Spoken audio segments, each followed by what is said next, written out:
बिहार, जहां जेडीयू ने बीजेपी से रिश्ता तोड़कर आरजेडी के साथ सरकार बना ली और इसके बाद दोनों दलों ने यह दावा किया कि राज्य से बीजेपी अब साफ है।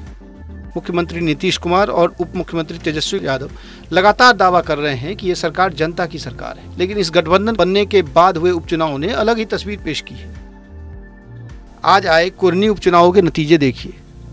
जेडीयू की सीट थी, इस बार उसे आरजेडी का साथ भी मिला, लेकिन बीजेपी ने ऐसा चक्रव्यूह रचा कि जेडीयू के घर में भी जीत का सेहरा अपने सिर बांध लिया। वह भी तब जब जेडीयू आरजेडी साथ थे।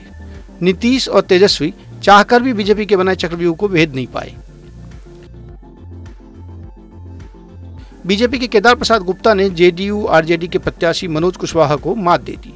वह भी तब जब इस सीट पर कुशवाहा वोटर्स को विनिंग फैक्टर माना जाता रहा है। कुल 3,11,000 वोटर्स में से 40,000 कुशवाहा ही हैं। लेकिन बीजेपी ने इसमें एक एक्स फैक्टर खोज दिया और वो एक्स फैक्टर है सैनी समाज। सैनी समाज के 25,000 वोटर्स को बीजेपी अपने खेमे में लाने में कामयाब रही और इसका असर चुनावी परिणाम पर दिख रहा है।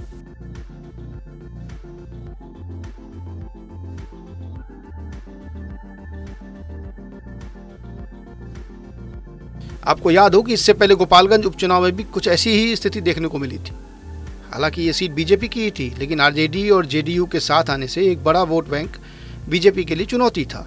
लेकिन बीजेपी के रणनीतिकारों ने जो समीकरण बनाया उसे महागठबंधन सॉल्व ही नहीं कर पाया।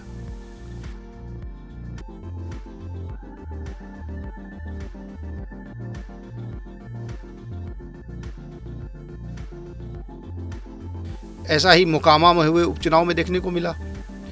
अनंत सिंह जैसे नाम के होने के बाद और जेडीयू आरजेडी गठबंधन के एक साथ आने के बावजूद बीजेपी ने जिस तरह से ये चुनाव लड़ा था, उससे तमाम रणनीतिकारों के बनाए हुए समीकरण धरे के धरे रह गए। एक समय तो चुनाव इतना रोमांचक स्थिति में पहुंच गया था कि कोई कह ही नहीं सकता कि ऊंट किस करवट बैठेगा।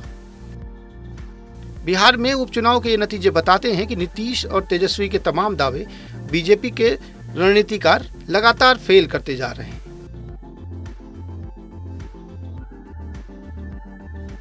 बिहार में बीजेपी छोटे भाई से बड़ा भाई बनने के बाद अब अपना और विस्तार करती दिख रही है।